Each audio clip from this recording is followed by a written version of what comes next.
presented by Sargam Express.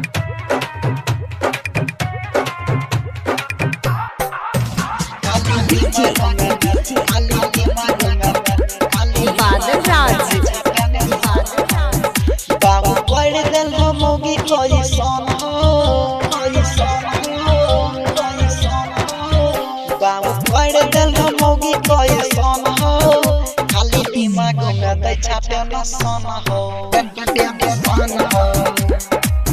काली दिमाग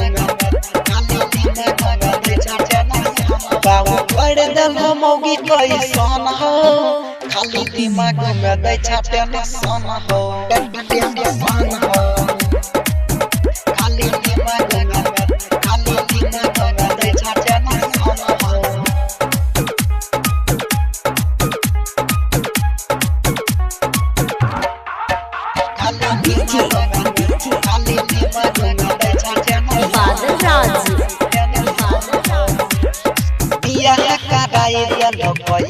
हम के बेरा में सुतल रहे कमल ओढ़ी के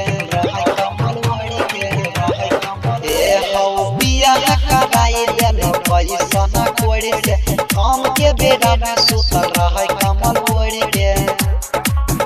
कम दे देता होय जब मन कम दे देता होय जब मन खाली दिमाग में दे छापे न सन हो गणपति के सन हो खाली दिमाग में दे छापे न सन हो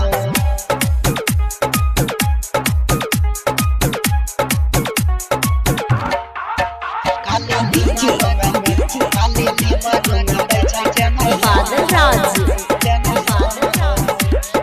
कते दिन रखिया घर में बैठाई के जतैया करा खाना बनाई के हो कते दिन रखिया घर में बैठाई के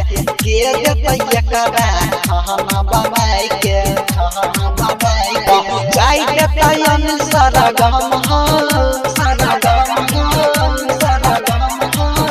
पहुँचाई तयन सरगम